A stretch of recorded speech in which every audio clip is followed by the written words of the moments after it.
This is Carrie Cassidy from Project Camelot, and I am here with Dolores Cannon. I'm very pleased to introduce our audience to Dolores Cannon and her work. Okay. I have been studying your work for quite some time, read several of your books, and I'm very impressed with your diligence, with the care you take with each and every person that you regress. And I just really want to welcome you here, and thank you very much for taking the time. Thanks for asking me to do this. Sure.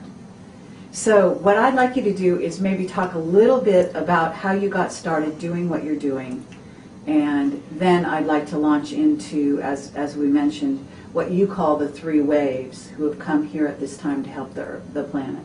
Okay. Well, I am a hypnotherapist. And as that, I'm a counselor, and I do a lot of therapy with people. But I began in hypnosis over 40 years ago. And I was doing it when there was no New Age, there was nobody knew about reincarnation. There were no such things as past lives. Nobody knew anything about it. So I guess I was setting the stage way back then. And I got into it totally by accident. I was doing hypnosis just for habit, stop smoking, lose weight. Nobody else knew of any other way to do it. When we got into reincarnation by accident. And of course there were no books out to tell you what to do or what to expect. So from the beginning, my curiosity has just said, I want to know more. I could have stopped because it was kind of very unexpected. But instead I kept exploring and exploring. And my first book that was written back then was about my beginnings. And I couldn't get it published because nobody knew anything about it. It was way ahead of its time. So now it's come out. So what was that book? What was the title? It's 5 Lives Remembered. Okay. And it was the story of how we began. And in the beginning, I tried to get it published, but there were no New Age publishers. There were no New Age bookstores. And the publishers said, we don't understand it. We don't know anything about it. So I had to put it to the side.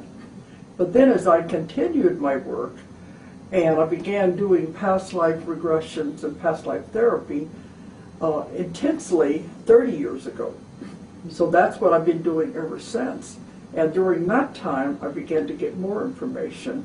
And that's when my books began to be published then. But it took many, many years for the rest of the world, I guess, to catch up with what I had already found 40 years ago. So at some point you started to get remembrant people going not just back to past lives, but also talking about coming into the planet from other solar systems, Yes. other experiences as ETs. As I said, 30 years I've been doing the past life regressions. Then 25 years ago, they asked me to become a UFO investigator. Because in Arkansas, where I live, there was nobody who could explore this. There again, it was all new. When you say The they, investigators. MUFON in those days, where they were saying they needed somebody because they were getting people who thought they had had abductions, but they didn't know who to work with. And they brought in psychologists, and they would put the person into trance, get them on board a craft, and then they would say, I don't know what to do, and they would wake the person up and jerk them out of the scene. That's not therapy. Because they're getting into something, but they say, I don't know what to do with this. It's not in the book, so I don't know what questions to ask. So they called me and said, would I be willing to work with it? Because they said, you've been in the bazaar for so long, it shouldn't frighten you.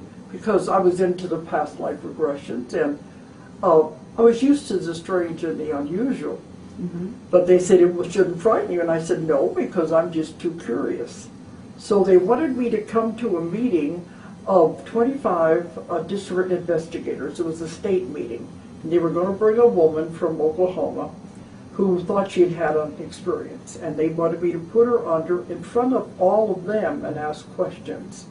Not the best atmosphere. It's a goldfish bowl atmosphere. We didn't know her. She didn't know us.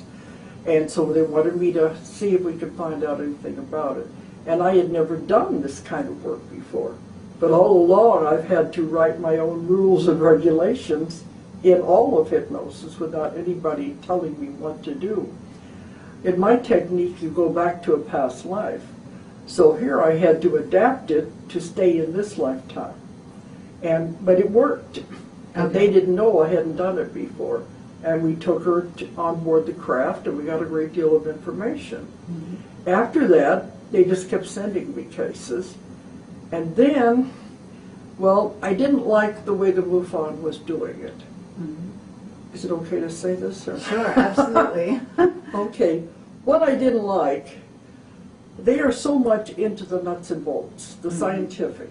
Right. They want to have something they can touch, feel, dissect, tear apart, or it doesn't exist. When Right. it comes to hypnosis, they don't understand it.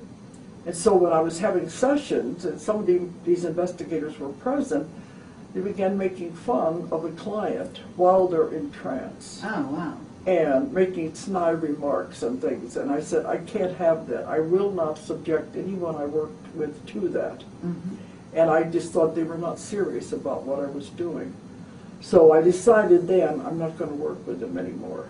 Now there's a new director. I think they are more open now, but this was 25 years ago. Sure, and I think that there was a resistance within the UFO sort of movement for many, many years that's only started to sort of defrost, I would say, even in the last 5 years, to where they're more interested in hearing about the occupants of the craft rather than the craft and how it flies. Yeah, because right? they wanted to know, for instance, we were having the session, they wanted to know what kind of fuel to get the craft from here to there, how many miles an hour, what makes the engines move, and it's not done that way.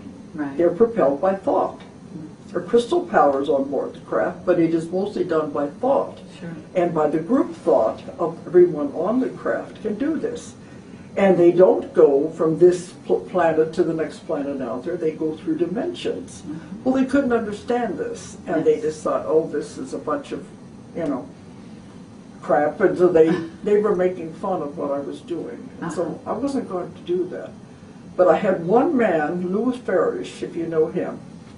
Lou Farish is the one who puts on the UFO conference in Eureka Springs. I see. That's been going on for 22 years.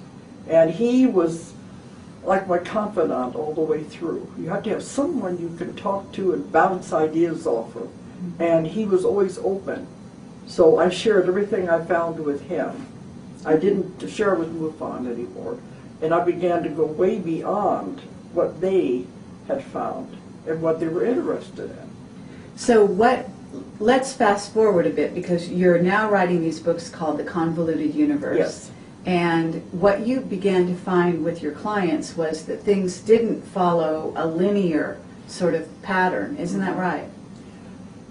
Take the printer.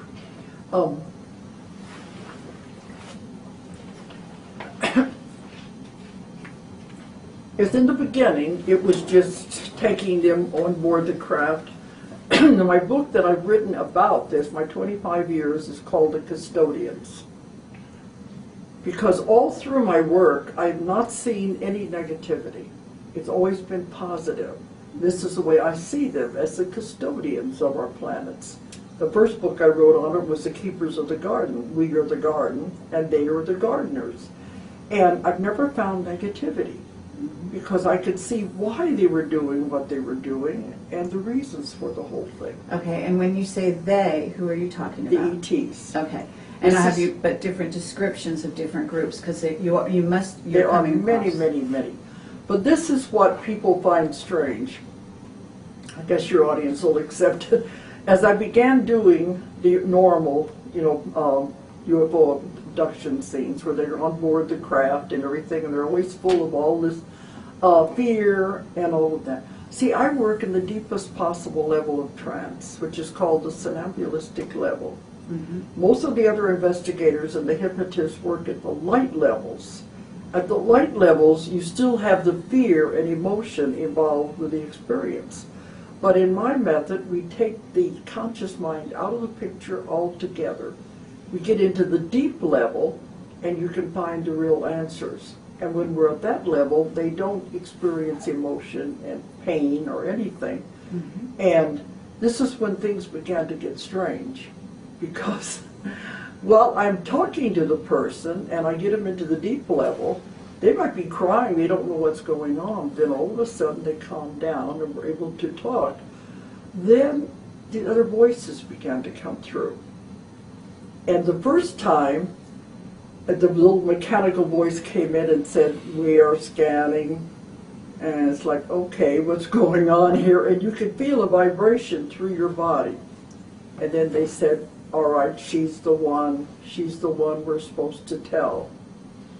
And they said, why give the information to just anyone? Give it to somebody who will use it. Mm-hmm. And then they said, what do you want to know? You don't ask me, what do you want to know? Because I want to know everything. Sure. And so I began asking the questions, and it was ETs on board the craft. While they were working on the person, would be answering my questions. I wanted to know what they were doing, why were they doing it. Then I wanted to know about them. I wanted to know about their life. Did they live on the craft, what it was like on the planets they lived on. I wanted to find out about how the ship was powered. I wanted to know everything. How do they eat? How do they procreate? So you were talking to which groups now? They don't have names. Okay, they wouldn't tell you. I mean, they don't have names. But as far as we know, in other words, we know about, for example, Nordics as a general category, and we know about Greys and so on and so forth, even reptilians. Have you gotten? You've gotten. I've been contacted with all of them. I've come through at various times. But when I would ask them, where are you from? They said, we don't have a name from where we come from. You humans have to put labels on things. Mm-hmm. So if you need it, we will give you a label. But they said, if we told you we were from the planet out there to the north of the North Star, you wouldn't know which one it was because it's not even in your constellation books. That's right. But they don't come from planets anyway. They come from other dimensions and galaxies far, far away, because they travel through dimensions. Yes. And so they said it wouldn't do any good to tell you where we are from. And on board the crafts are many, many different kinds, just like Star Trek. Okay. And I've had the little Greys, when they come through, that was one of the first ones, and they are robotic. They are manufactured beings to do the work. Okay, and do you feel that they're building a hybrid race, let's say? Building one or creating one? Well, all along, that's part of the program. Mm-hmm. That program is over now. It's been done. Okay. They have accumulated everything they need. But the little Greys had a different way of speaking, and you knew you were not talking to anybody you could really converse with because they were robotic sounding. But they told me later we had to show you this first so you would know what it sounded like and you would recognize the other ones. One was a very beautiful woman that came through, and she gave us a great deal of information. And she responded a lot to me during this one book there. So I don't know if you would call her a Nordic or not. She had auburn-colored hair. Mm-hmm. They look human, but of course they aren't human because the organs have been changed. They can, they don't consume food, but they said the breathing mechanism, for instance, can handle any kind of gas in any atmosphere they find themselves in, except for a sulfuric acid. So they are developed their body can take anything, mm-hmm. and they don't have to eat because they travel. Well, when you're actually regressing individuals, so you have various ET races coming through these individuals. They are the ones that are working on the person, and while they're doing it, they say, all right, I'll talk to you for a little bit, and they'll start telling me things. The one who was the female with the auburn hair was a doctor mm-hmm. on board the craft. And she said, it's not a doctor as you think of a doctor. It's a doctor, they work on energies. Mm-hmm. And this is why they would explain what they were doing.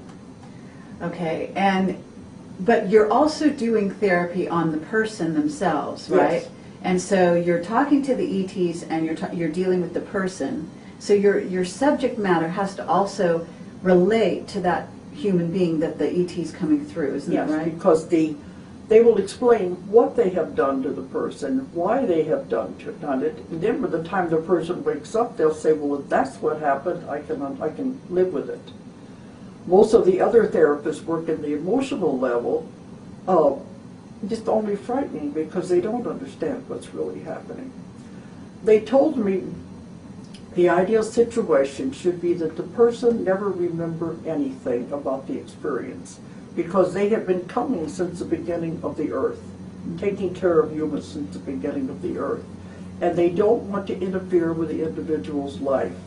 We should, because of free will, we should be allowed to just live and experience life as we know it. Not supposed to interfere with it.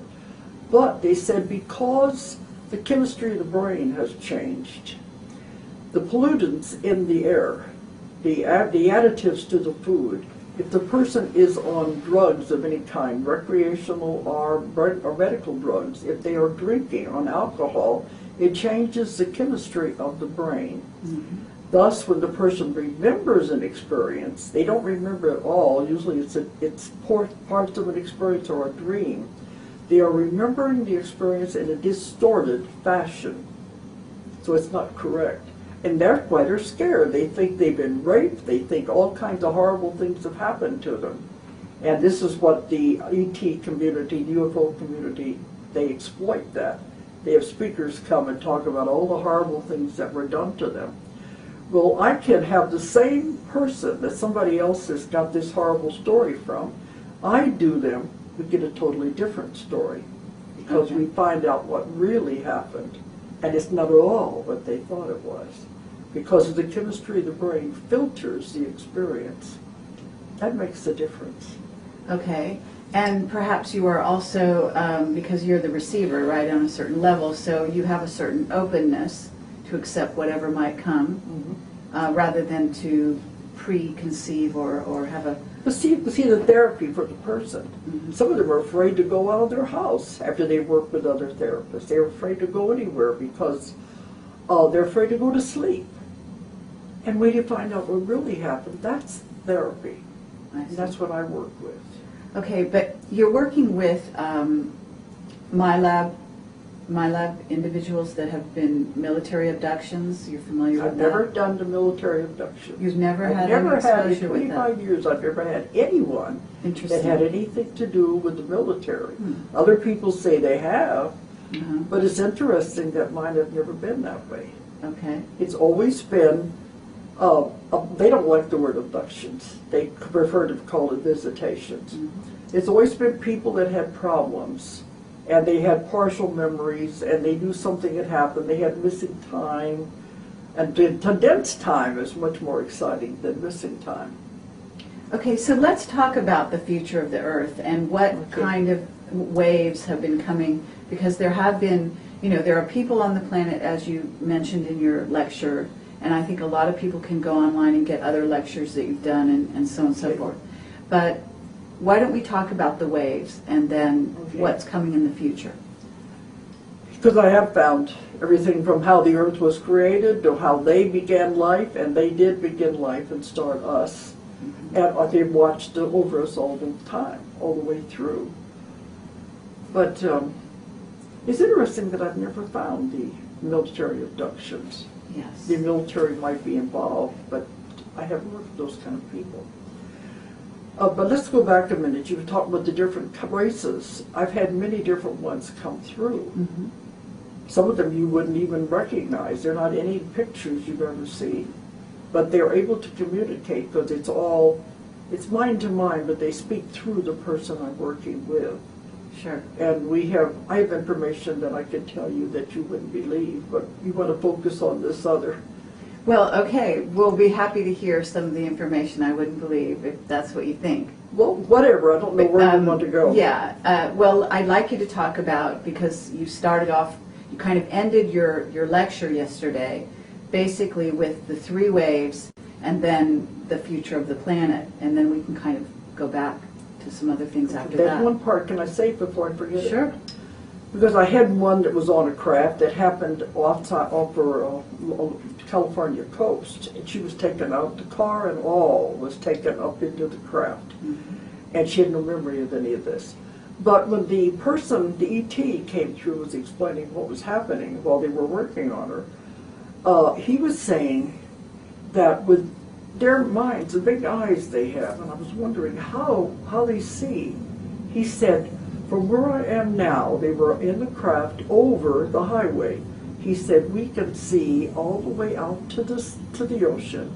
We can see all the way back into the mountains. We can see all the way down either side of the highway.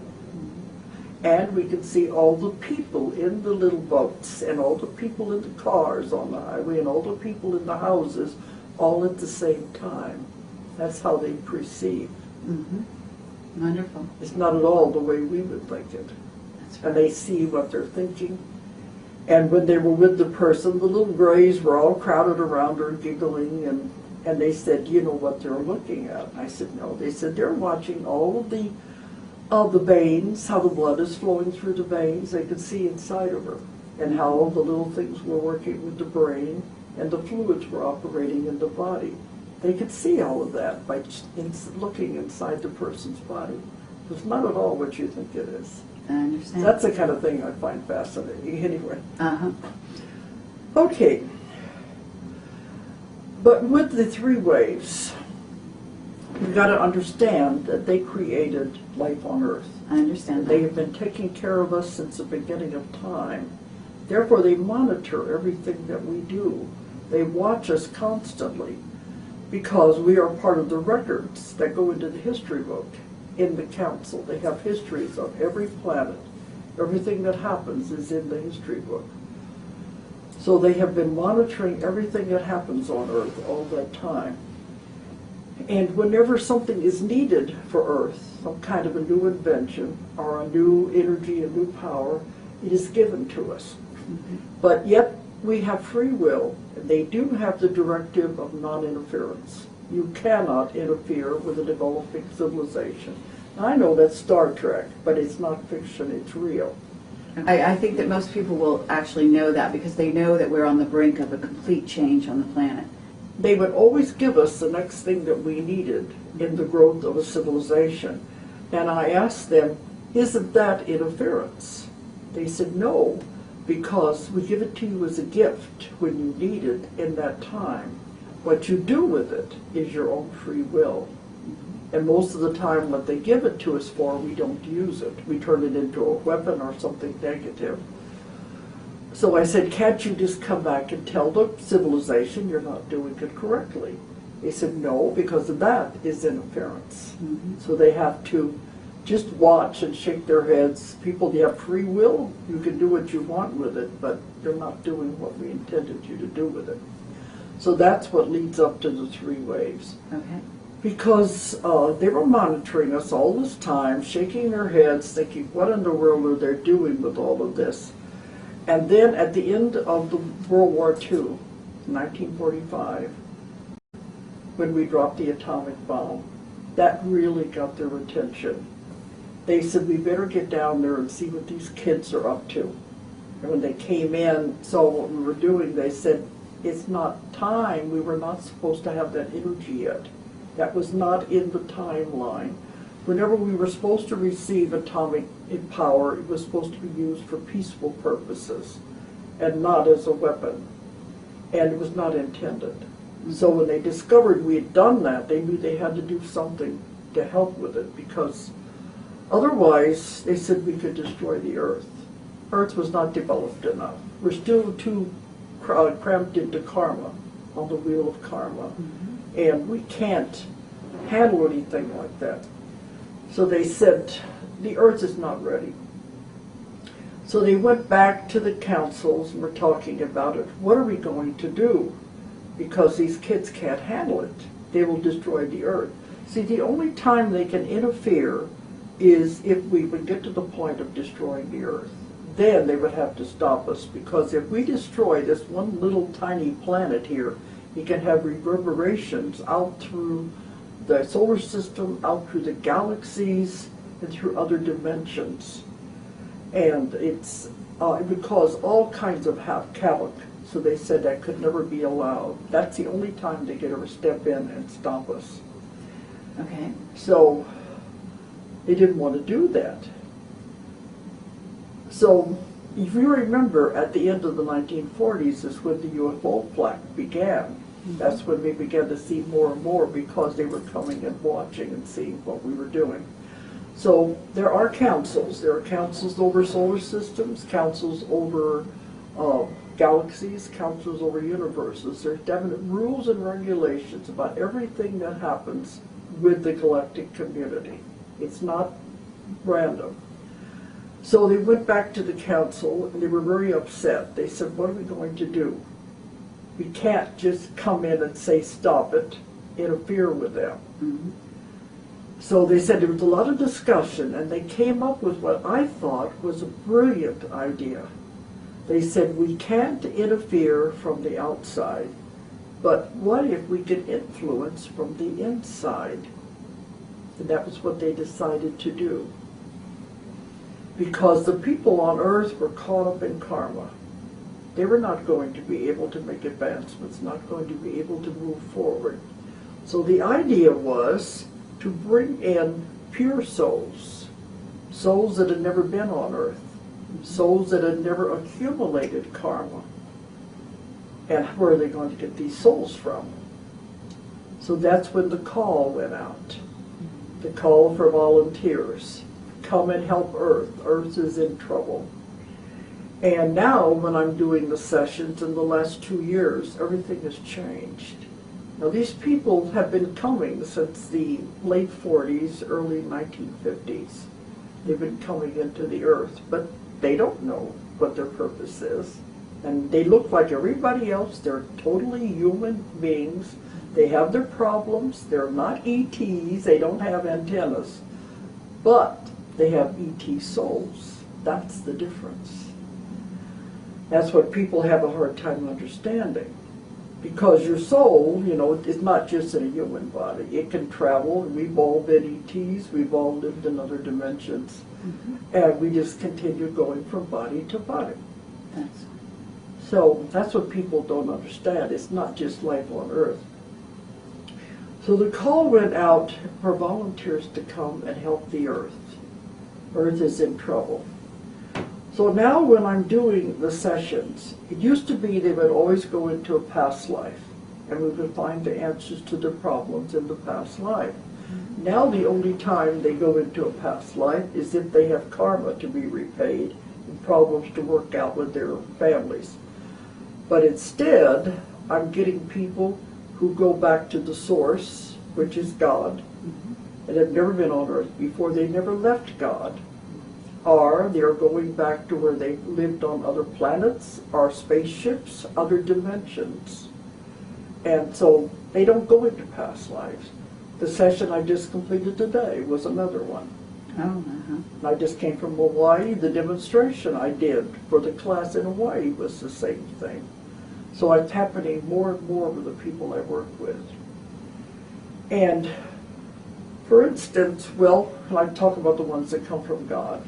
Uh-huh. Because it's not all ETs. When they go back to God, it is always such a wonderful, beautiful experience. They can't even find words for it. They are there. That's where we all began. We all started with God when we started on this journey. We were all together. And the togetherness was wonderful. It was full of love. And when they describe it, it's beautiful. Sometimes they begin to vibrate and shake because of the feeling that goes through them. And they don't want to leave because they're all together. When they do leave, then it's a feeling of separateness, to where they're away from where they came from. And they don't like that. So that's where we eventually will all go back to, is where we began, with God. But these are beings that had never been in a body anywhere. They were pure souls that had never left God. And the other ones were just had other bodies, but they were on spacecraft and planets and dimension. So when we were doing this, I thought, well, if you enjoyed it so much, they're in this feeling with God. They call it the source. I said, well, if you enjoyed it so much there, and it was so beautiful, why did you leave? Because you know they're in a human body if they're laying there on the bed. They said, they all say the same thing. We heard the call, and we answered the call. And sometimes they go back to where they're having meetings on the spirit side, and they're talking to them and saying, who will volunteer to go? Earth is in trouble. They all say we heard the call and decided to go. They thought it was going to be easy. They didn't know how hard it was going to be because they're full of love and they want to help. But then when I take them through the birth experience and they're coming in here, they say, what was I thinking of? This is the densest, most heaviest planet there is. The energy is extremely heavy and dense. Now they're coming from those types of places. They come into a body and it's like pulling them down and dragging them down, and they don't like it. Okay. So as soon as they're in the body, they said, what was I thinking of? I want to go back. I don't like this. But then it's too late. They've made the commitment. But what people don't understand is once you enter the body in any life, even the ones from for past lives, as soon as you enter the body, you forget, because that's the way it's supposed to work. It doesn't make sense to me, but they say it does. Because when you come in, the blinders come down. I've taken them through the birth experience, and they're saying, I gotta remember, I gotta remember. And then when they're born, they'll say, I don't remember anymore. It's all gone. And I asked them one time, wouldn't it be easier if we could remember why we came? If we could remember our assignments, if we could remember our association with other people? They said, no, it wouldn't be a test if you knew the answers. So we come in with everything taken away, and we have to fumble through it all to find our way back. So the three waves are what is the difference between them? Okay. The first wave would be those first ones that were born. So I like to think they're in their late 50s. Some of them say they're early 60s, which would still fall in with the category. And I found some that are kind of overlapped between the three waves. But the first waves that came in had the hardest time of all. They don't want to be here. And I hear that time and time again when I have clients, that all my life I don't want to be here. I don't like it here. They don't like the violence. They can't take it. Why are people so mean to each other? They always say, I want to go home. And I don't know where home is, but it's not here. I have people tell me that they remember as a child standing in the kitchen talking to their mother saying, I want to go home. And the mother will say, but you are home. They say, no, this is not home. I want to go home. But they all feel like they don't belong here. They don't want to be here. It's nothing about it they like at all. And they have a difficult time, even though they have a good family, they have a good job. You think they'd be happy? They're not. And many of them in the first wave have tried to commit suicide. Even my last client said he didn't follow through, but they would contemplate it and plan it out because they want to get out of here so bad. And you can imagine what that would have been like in their teenage years. That I wonder how many people of them did kill themselves for no reason. Nobody could understand it. They just had to get out of here. But they come that far. But of course, suicide's never the answer. But those people have had a very hard time. But when I've worked with them, then they say, all right, I don't want to be here, I don't like it, but I'm going to stay because now they know what their assignment is and they have to do it. Now these people, in all of the first and second waves, are come in with what is called a sheath or a coating over them, their soul, so they will not accumulate karma. Because that's the idea. Come in with no karma, and don't accumulate any, because if you accumulate, you're going to have to come back again. So it's more or less like it bounces off of you. Because they said karma is like sticky flypaper. You get into it, and you're caught in it. That's what it feels like. So you're saying the second wave also had the same kind of thing about their coming in. In other words, that karma would not stick to them. Yes. But what's the difference again then between the second and the first? Okay, the first wave, I say, are in that age group, maybe 50s now. Right. And the second one are younger, like late 40s, 30s, but they had an easier time of it. They came in, they don't feel as alienated as the first group did. They are what are called channels, are antennas of energy. They are here just to be. You don't have to do anything. And some of the people, like this last client, said, well, I want to know what my assignment is. It must be something big. And they said, no, you're just here to generate energy. Mm-hmm. They to hold the frequency is yeah, and raise the to frequency. help raise the frequency of Earth and people. So you can see how they're influencing people, the ones who are caught in karma, by being around these kind of people. But they generate the energy, comes through them. And they say they can walk through a mall of people and affect everyone that they come in contact with. It's the energy just emanates out of them and also goes into the earth. So they are doing a valuable service.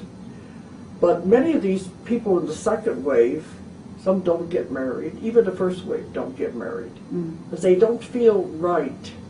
Sometimes they'll try it to fit in, but it's never the way it should be. They don't feel comfortable with it. But so I believe you also said that was it the first wave or the second wave that doesn't have kids? A lot of them The don't second want wave, children because they realize on this other level, none of this is conscious, they realize that on this other level, having children creates karma. And they don't want that. They want to get in here, do their job, and can get out. Go home, go back to where they belong. They don't want to be stuck here. Now, So what about the they third live a kind wave? of a lonely life. Oh. Many of them work at home. They don't go out and work. They work out of the home, and if they do get married, it's usually someone who's like them. And I found some that have found each other. But they are very gentle people, but they just don't make waves. So they're a little different than the first wave. I asked them one time, why did the second wave have an easier time of it? Because the first wave was much more difficult on them, where they wanted to commit suicide. They said someone had to be the pioneers to set the way, to blaze the trail. Then the other ones followed, the second wave followed, and they had it a little easier. So that was the difference. And what about the third The wave? third wave are the new children that are coming in. Now, all the DNA in our bodies is being changed at this time because we have to be able to adapt to the changing of the frequencies and the vibrations of the earth as it changes. So our DNA is being changed to adapt to it. So this is, the new children are coming in with all the DNA already changed. It's all fixed so they don't have to adapt. They are the hope of the world, the gift of the world.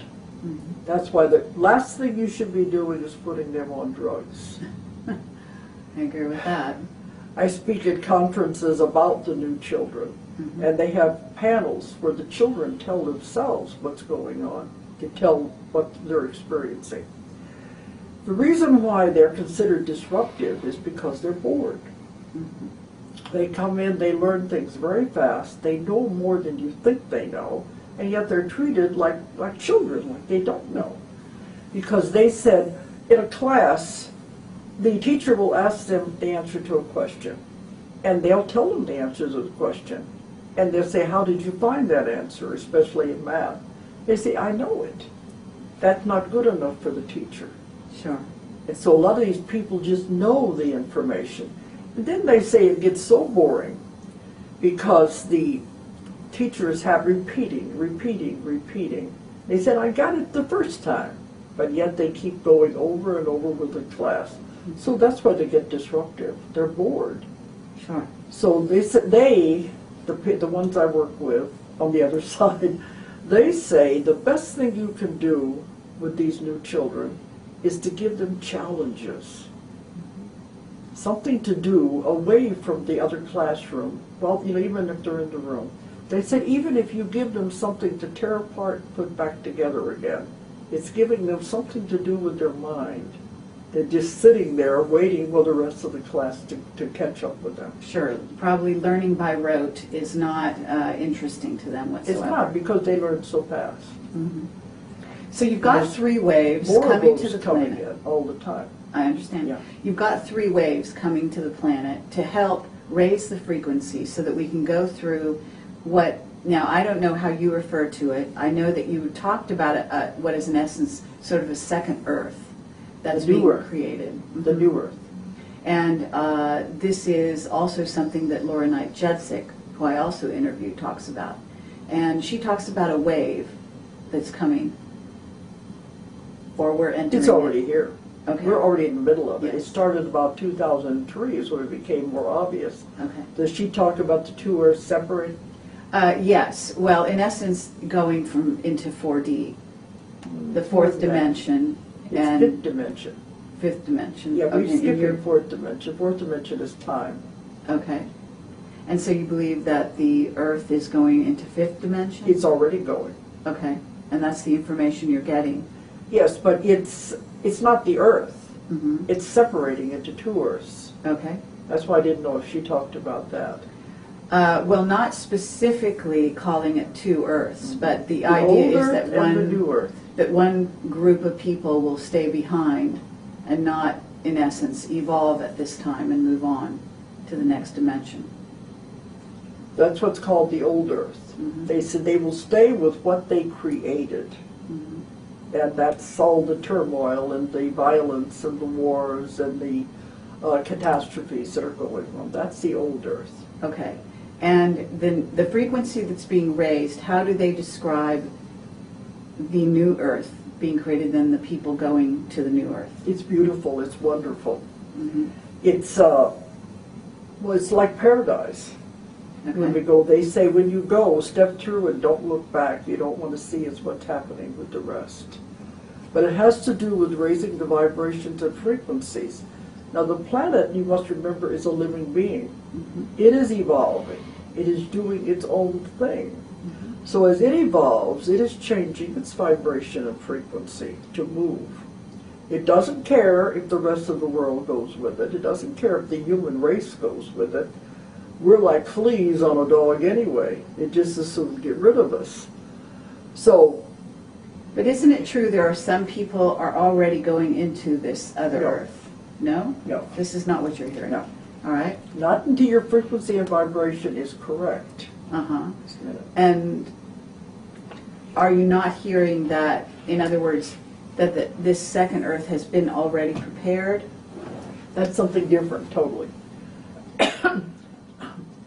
In the custodians, we talk about the ETs have prepared another planet. That's a separate thing. I see. The other planet that's being prepared is in case we were stupid enough to destroy the world. The human race must not perish. And they would take some there to keep the human race going. And a lot of these are the cloning that's been going on to keep the race going. Okay. That's a different thing. Hmm. They said you can call it what you want when you get there. It's like a new Eden. That's another planet that's being prepared. They said it'll be similar to Earth, but not exactly the same. Okay. And this new Earth that you're talking about is another concept. This is the vibrations of this Earth Mhm. moving into another dimension. Okay. So it's not that's a totally separate one. we're talking about, in essence, 2 dimensions, both people residing on one dimension and the other dimension, and that they're actually occupying in perhaps the same space. You mean the 2 Earths? Mm-hmm. No, because once they separate, they can't occupy the same space. Okay. Now they are. That's why people can't go yet, because it's not ready. The vibrations haven't completed. Okay. So you're talking about a group change. But until the vibration and frequencies match, Mm-hmm. it can't happen. That's Okay. why it's happening gradually. They said the human body is going to go. Our frequencies and vibrations have to raise to match those of the planet Mm-hmm. as you go. To change the vibration of the human body to quickly would destroy the human body. It couldn't handle it. So it's been doing it gradually. This started about 2003 is when it began to be obvious something was going on. A gradual progression, and they will change the vibrations and frequencies up a little notch until you adapt to that. This can take several months, and there will be definite physical symptoms as this occurs. Then it will even out, and then it will go up another notch. So it's a gradual process. But now it seems like it's not affecting the human body as much because we're gradually adapting to it. The older people are having the hardest time adjusting. The young ones are coming in already adjusted. It's the ones in the middle that are having trouble. But those that can't handle the change will just leave the planet. Okay. They'll make a transition, they'll die, in other words. But they said that's okay. That's why so many are leaving all at once. It's all right to do that because they are not ready to handle the vibrations and the frequencies. But as the body adapts, as you move through this, then we will all move together. That's when the separation occurs, when it reaches that point. And have they given you a year or a time for that? No, one thing, I keep asking them questions about it. They say, we can't answer all your questions because we don't know. This is the first time in the history of the universe this has ever happened. So we don't really know what's going to happen. So they said, it's the biggest show on Earth. All the ETs, everyone is watching. They want to see if we can pull it off. But let me give an example that, I don't know if you know Annie Kirkwood. She wrote Mary's Message to the World. And we used to do panels together. She had a vision that I think really describes it the best way.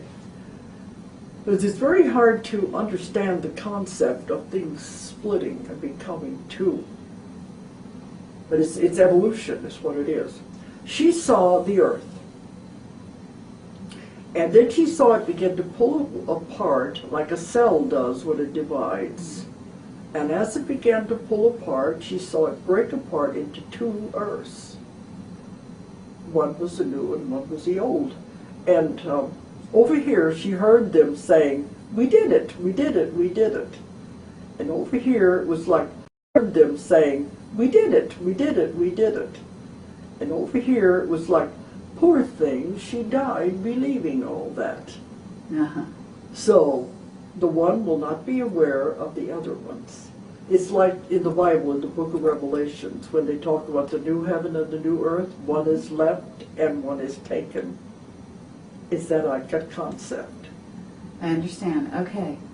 So the old earth are the negativity, the ones who are steeped in negativity and karma. Their vibrations cannot change fast enough for them to go. But they said it's okay. They're where they're supposed to be. But as our vibrations move with the earth, when it separates is when it comes apart. But we're coming to that time, but it can't be sudden. Now 2012 is what they're always talking about. They said that date is not definite. That is when it's like a culmination, when the energy reaches a culmination like a plateau. And at that time, if the energy increases, it will force the earth to move into the other one. But it doesn't mean that is the end of it. It's definitely not the end of the earth, it's the end of civilization as we know it. You'll begin to notice some big changes. But they said, it won't happen all of a sudden, it'll be subtle. You begin to say, things look a little different. Things don't feel the same anymore as they did on the other part.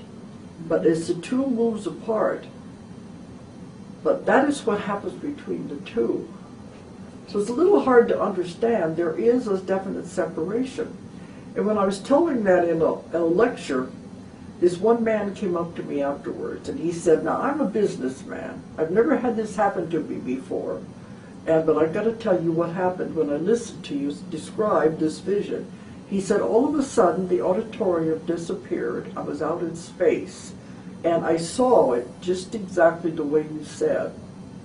So he said, I'm going to go home and make a computer drawing of what you said and I'll send it to you. Just don't tell anyone where you got it. And I put it in my book. We have the color one at home. Okay. And the new earth is slightly over the old earth and it's glowing. where the old earth is different. And it's hard for people to get the concept of the idea, but they're definitely two separate things. So this information comes to you from a variety of the clients that you deal with, isn't that work right? with thousands and thousands of people. And each time they are talking about this process, isn't that right? I mean, you're But getting it comes out multiple in the therapy that I work, testimony. because I ask so many questions. And I think it has more validity when I get the same information coming from many people that have no idea what I'm looking for. So I ask a little more questions each time to try to fill in the blanks. Yes. But it comes through many, many people. A piece here and a piece there, and then I have to put it all together like a puzzle. But, so I keep wanting to clarify it. I want more information to find out. But they said it's never happened before. We don't know what's going to happen. But you may tell some of the symptoms of the body that the people are experiencing. Okay. Because even the client I just had, they were saying, don't worry about these symptoms. They're normal. But you have people go running to the doctors. And when they start, people think they're getting ill. But it only lasts for a few days or so, and then it'll even off. Okay, some of the symptoms they've experienced is high blood pressure, heart palpitations. That's a big one because they think they're having a heart attack. But it's the irregular beating of the heart. Also, depression, dizziness, headaches, body aches and pains. I think those are most of them, but they sometimes go from one to the other. They go to the doctor can't find anything wrong with them. Well, familiar with the work of Barbara Messiniak? Yes, I know her very well. Okay. And she has a book in which she, in essence, was communicated through by the Pleiadians. Yeah, I knew she had the older books. I didn't know if she made doing Bringers anymore. of the Dawn, I think it is. Yeah, that was her first book. One of her 20 years ago. Yes, quite a long time ago. But nonetheless, they were talking about this transition time. Well, whenever, we are in and out of dimensions all the time. We don't realize it, but we do go from one to the other as we shift back and forth. It's natural, but that's not a bleed through. Okay. We have to keep the dimensions separate, especially there are civilizations on these other dimensions. There are people living there that we don't realize. There are smaller dimensions, but these are the bigger ones we're talking about. And I don't see how they can bleed through or how they can merge. That wouldn't make sense with what I've been told. Okay. But then I don't have all the information. That'd be good questions to ask. Now, what about your own life? In other words, can you describe what they kind of coin you as having a certain job, a certain mission from their point of view? You want to talk about that a little bit? Well, when I started with this, they wanted to know if I wanted to do it. This 25 years ago, especially when I got in with the ETs and things. And they wanted to know, they said, do you want protection as you work? And I said, yeah, I can take all the protection I want. So they said, all right, if you're not supposed to go somewhere, you won't be allowed to go out the front door. We'll take care of you. And then they said, as you volunteer to do this work, we'll keep you healthy. And all along, every time they come through, different individuals, they'll say, we will keep you infused with the life force as long as you want to stay in the body and do the work. Because they said I was very important to get the information out. Because I have such a curiosity, I want to know everything. So they wanted to give me as much information as they could. And they keep giving me more and more as the Convoluted Universe comes along, the series. Because every time I think I've got it all, they give me another concept, another theory that I haven't heard of before. But they say we can't know it all. It's absolutely impossible. It's our human brain. It's the mind, not the brain. They said, because the human mind has no concepts to understand these things. So I always say, well, give me as much as you can. In analogies, examples. So they said, we will try, but it's a poor example. But at least we get a little bit about what's going on. So can you talk about any concepts that you've heard recently that are maybe the most wild Oh, they're getting wilder and wilder. What would be an example? Let me tell you a little bit about, you talk about the three waves, and the energy of these pure beings coming in. When they first come into the fetus, they said the energy of the mother has to be adapted to bring the energy in. And so sometimes, because of the difference in the energy of the mother with the incoming energy, that it'll mean the baby will abort or they'll have a miscarriage because the energy doesn't match. So they have to keep trying. So then they will bring in a little more to adapt it. They don't bring in the full energy of that spirit because they found out it will harm it. So as they come in, as they grow, as they become a child and get a little older, a little more of the energy will be brought into the body. And I've talked to people that end up being this kind of a person, and they'll say, yes, my mother had several miscarriages before they were born. They had to adapt the body. So some of the, what we call abductions, are when they take the person on board the craft to put a little more of the energy into the body. It's time to receive more. It's working on the body to adapt it to handle this soul, this energy that's in there. I think that's important for people to know. Not a negative thing. Yes, okay, I understand. So is there anything else that you would like to talk about in terms of the future? So you must have a pretty positive view of the future. That's what I mean. Don't forget, you create your reality. You create everything in your life. You can't blame anybody else. If you don't like what you have in your life, you can uncreate it. Yes. That's the important thing. And I think that's a very important So if you want to live in a positive, beautiful world, that is your reality. If you want to live in the world where everything negative is happening, that's your reality. You have a choice. Okay. But they did say, in order to go, if you're going to go with the new earth, there's two things you have to do that are very important to help change your vibration. The first thing you're going to have to do is get rid of karma. Karma is what holds you to the old earth. You've got to get rid of the karma out of your life. Well, that means you're going to have to forgive and release it and let it go.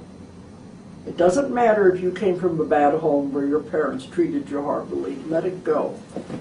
It doesn't matter if you've had a bad husband. Let it go and release it. Okay, we're off. This project was very important. They didn't know if it was going to work or not. But now they said with the critical mass, that was the idea, get enough new souls in here to create a critical mass to swing the odds. They think now we've done it. We've got enough people here, the new souls coming in, the new children, that we can do it. We can pull it off and we can save the earth. Okay. And that's why we're going to move on. But now these ones are definitely going to go because this is what they came in to do. The rest of us, if we want to go with them, we have to get rid of the karma. Because the karma is what holds you to the old earth. And we want to get away from the old earth. You don't want to stay with all the negativity and the catastrophes. So you want to move away from that. You have to get rid of the karma. It just holds you. Karma is a law. You have to do it. You have to goes around, comes around. You have to come back again and complete it again if you don't do it now. So in order to get rid of the karma, you've got to forgive. It doesn't matter if you had a bad life. It doesn't matter if you had parents that treated you badly. You learned the lesson. It doesn't matter if you have a horrible husband. You've got to let it go. You've got to release it. The way to do it is release it and forgive them and let it go. And they say, how can I forgive them? You don't know what they did to me. But you have to do it if you want to move into the new earth. So you have to do this, even if they have died. You do it on a mental level. I forgive you, I release you, I let you go. Then you have to forgive yourself, which is also not easy. Those two very important things. You have to get rid of the karma if you're going to go. Then you have to get rid of fear. Fear will hold you back. It will hold you to the new earth, the old earth. That's why they said you have to look at things with a different eye. So you don't buy into the fear. The government, the church, everything is controlled by fear. Think for yourself. Ask lots and lots of questions. then make up your own mind. Don't give your power away to anyone. Okay, well that's, those are wise words, and I That's what they appreciate wanted that. us to know. If you're going to go, you have to get rid of those two things to change yourself, to move. Well, that makes perfect sense. Is there anything else that perhaps they've told you, or that you think maybe in other interviews that you haven't had a chance to really reveal that you would like to? They've told me so much, that's the thing. I understand. Because that's what it is. It's taking your baby steps to get into this. Mm-hmm. Because when they started out with me 30 years ago, they said it was like spoon feeding. They can't give you the whole thing at one time. Uh-huh. They said it's just like a baby. You don't give a baby a 3-course meal. Sure. You start out giving a baby milk, cereal, crushed vegetables. You don't give a baby a steak. So you can only give it what you can handle at any certain time. What about the, what we call the powers that be? Have they talked to you about the powers that be and how they will make the transition or not make the You transition? mean the government? Yes, the government. People that have actually done, you know, had an agenda on the planet, imprisoned people, you know, basically They've used created karma. and abused people. They've Exactly. created karma, so what do you think they're going to do? Okay, well, I just wondered if they had been more specific in regard to some of these people. They've talked a Especially- lot about those because that's what they said, don't buy into it. Mm-hmm. Don't listen to what they're saying. They're trying to create fear. Sure. They're trying to get rid of the population because they can control you as long as it's a certain number, but it's gotten so big they can't control the people anymore. The idea is to get rid of the population and tone it down. And a lot of that is done with what they're doing now. The wars and the food, and definitely the so crazy swine flu thing. Mm-hmm. Even the doctors have told me, do not take those shots under any circumstances because you don't know what's in them. But those people are creating fear. When you create fear, you create a great deal of karma. And they create a great deal of karma with what they're doing, so they are definitely not going to go. Okay. So they're not going to be happy about the whole thing. But Is- they did say Obama is a light bringer. Did they? Okay. He's got a big job cut out for him. Uh-huh. But that he's not one of the others, so that's important. Sure. He's here at a very important time. And do they give you information about what might happen, in other words, steps, that things, events in the future, certain events, Well, I've written 3 books on it. on the planet? Yes, on the Conversations with Nostradamus, where we interpreted all of the 1,000 quatrains of prophecies. Oh, okay, and I haven't read that book. So It's does that, 3 books. was it accurate, the information Oh, it's you got? extremely accurate. You It's the felt? most accurate interpretation there's ever been. But the thing is, we are changing the prophecies. Mhm.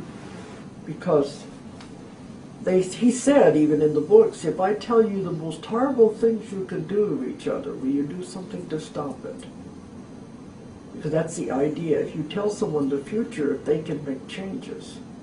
Because the future is not set in stone. It all depends on the decisions that the people make. In your own life, the decisions you make can make a big influence. Because he said he saw time going out in branches, many different timelines that you could go on. Okay. They would come into what he called a nexus point. At the nexus point was an event that had to occur. And from there on, it branched out again. So if you knew which path you were going on, you could change the future. And he said you don't know the power of your own mind. That's why we can control the future. If you can focus on what you want, peace and harmony, you can have that. But if the power of one man's mind is that powerful, imagine the power of group mind. You get groups of people focusing on peace and harmony and what they really want. The power of group mind is not only multiplied, it is squared. So the power is tremendous. And that's what I've been doing for the last 20 years, traveling all over the world, getting people to focus on that, and we can change the future. And that's what we're doing. That's why the prophecies have changed, because we are going in a different direction. I see peace and harmony. Have you talked or heard of stories about the indigenous people and maybe even regressed some of them and saw what they are seeing in their own futures and so on? I haven't worked with too many of them. I've worked with Indians, and I've worked in Australia, but I haven't worked with the indigenous people there. But I know I worked with Thomas Banyakin when he was one of the Topi elders, and he was giving the prophecies. And I think what they see is very accurate. Okay. But we can change the future. But I see a good future ahead of us, because that's the way we're headed. Otherwise, the Nostradamus prophecies talked about these horrible wars that we should have been in already. Right. They should have started about the year 2000. But we have managed to go into the lesser way. We would go away from those things. And you've heard information about stargates, I imagine, from the people you've talked to. Yes, I know about dimensions and time travel and going back and forth between dimensions. And the portals and the windows. Right, and you've heard, I imagine, that the secret government. You've heard about the secret government. I've written about that in the Nostradamus books.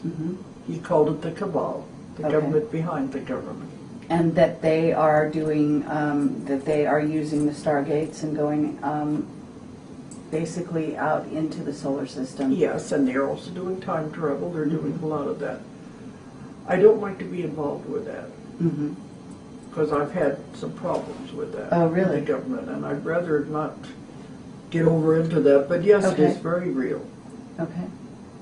I've been told if I stay away from that, I'm better off to go into that part. No problem. Well, yeah, we because can stay away from that but they tell me to do, I do. But there is a great deal the government is doing. Bob Dean was right on. He's correct. The cloning it's been. They say my Nostradamus books. We just talked about all of that, about the cloning, about everything that happened. So I know it's real. And the government behind the government. But I just don't want to focus on that. I understand. So as far as the people that you're talking to now, do you feel that there's a new bit, there's sort of a new wave of information coming at you at this time from the people that you are interviewing? Or do you feel that it's building? Well, I guess what I'm asking, is it, in other words, because it seems like in your books there's a progression of information, that it becomes perhaps more sophisticated, more intricate. Yes. And I was just wondering if you're coming across some new things now that you maybe definitely. haven't A lot come of new across in the things past. in metaphysics. Okay. There's so much. But that's why it'd be very difficult for some people to understand. You're talking about dimensions. And what about simultaneous lives? yes, I mean, I do a lot of that. That's what I was talking about. See, you don't realize you don't just have one soul that comes into this body. You have a soul. But in order to experience many experiences at one time, it don't just come into one body. They said it's like it splinters. Goes into facets and splinters. And when it does that, it is experiencing many lives at the same time. This means all your past lives, your present lives, and future possibilities. These are simultaneous lives. And so at times, we do tap into some of those when I'm doing the sessions. But you're not to know about those things because it would be too confusing for you. If you knew all the other parts of you, what they were doing and what they were experiencing, you would go crazy. You couldn't handle it. So they said you focus on this life right now, what you're doing right here. That's the most important thing for this facet right now. Okay, and what about the idea of twin flames or soulmates? Do you get information on that? If you want to go there, but it's not important. It really isn't. You have people that you've had past lives with, that you will come back with again, that you resonate with, and you make contracts with these people. Let's go back and do it again through many lifetimes. But they say you'd be much better off if you never found your soulmate. because you'd be so happy and content you wouldn't do your work you came in to do. Okay. But that a soulmate is just someone that you resonate with. But you'd be better off not to. You have a job to do. So, people come to me all the time, I want to meet my soulmate. And they're told, you're better off, just live your life, do what you're here to do. Okay. It's a nice theory. Okay. Can we talk a little bit about the healing that you're doing right now? Yes, that is very important. Okay. Because when I was doing the past life regressions, we were finding out a lot of information because we found the cause of a lot of their problems went back to past lives. But then as I was working with it, I came into contact with what I call this great power that I work with. That's the one that gives me all the information that I write about. The ETs came in during that one time, but then this other one is the one I work with now. I see. I call it the subconscious, but it's not the subconscious the way it's defined by the psychiatrist. That's a childish part of your mind. This, you might say, is the oversoul, the higher self, the higher consciousness. It is so big and so huge, it has the answers to everything. Why not work with something like that? And I had to have a name for it, so I called it the subconscious. They say, we don't care what you call us, we'll work with you. And it's a beautiful, wonderful energy. So when I worked with them, I found they could not only answer any question that the client wanted answered, but they could also have instantaneous healing. Okay. Now, I'm not doing this. I'm the facilitator. But if I work with thousands of people and I can call it in to work with that person, it comes through that person exactly the same way every time. You know I found something.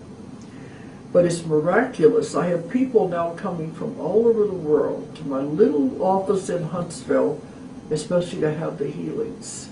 And we work with every kind of disease there is, every kind of illness. I have people coming who are scheduled for surgery. They don't have to have surgery.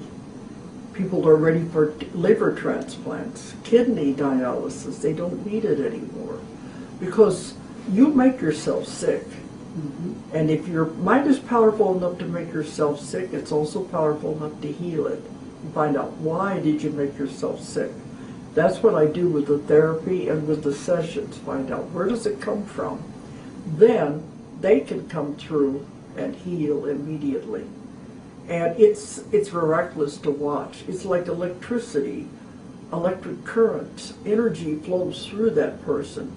They will jerk and convulse as they fix everything. I've had them put backs back together again, bones back together, rebuild cartilage, dissolve and absorb cancer tumors. It's miraculous. That's what I'm working with. To me, that's the most important part. The information is valuable. It comes through too while I'm working. But to me, the healing, they said this is the therapy of the future. So now I'm teaching it all over the world. Okay. And how are you teaching it? Like, what is it that what would be a sort of an instruction that you would give somebody? I do step by step through the way I do the sessions and how I contact the subconscious and bring it in. It's a step-by-step process. And I teach this in a 3-day class. If they will do exactly the way I teach them, they can do the same thing. And so do you have people out there doing what you've taught them to do? We have people, so we have a website that is a support group. And they will interact and tell us what they are doing. And if they're having problems, we can help them with it. So I have advanced class for those that are having problems and need more, a bag of tricks that I've got that you can go further with this. But in one class in Australia, in Perth, we had 91 students. And then the next year I just went back, we had 52 students. Australia is taking this and running with it. They are seeing miracles happen. To me, that's wonderful. You can see your students doing this. I'm teaching in Russia. It's done with translation. They are doing it. They're using it. All over the world, I'm teaching this. And they are getting it. So to me, that's very important. Okay, well, that's wonderful to hear. People can go on the website and find out where on my schedule, where I'm going to have my classes. That's what I'm supposed to be doing now, is spreading this information. Okay. And do you feel that sort of maybe your mission has changed a bit? So you're going in this more healing direction than you were, say, originally, where you were getting doing the regressions, which are healing in and of themselves. You see, that's part of it. You do the regression first, and then you get into the healing.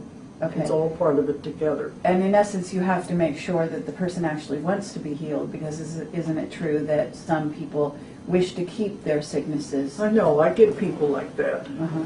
That you have some that if you take away their illness, you take away their identity. Because they like the attention that they get when they're sick. They like to tell everybody about what the next aches and pains they have. So even though they say, I don't want to be sick, I want to be healed, some of them you can't work with.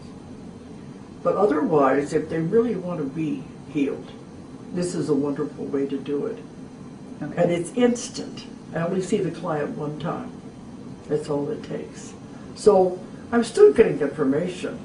Sure. They still want me to continue to write. Okay. So I'm doing it all together now. Okay. But it's good to be spreading it and having more and more people learn how to do this. The idea is to help people. That's what it's all about. Absolutely. I agree. Well, thank you, Dolores Cannon, for your service to humanity. Okay, thank you.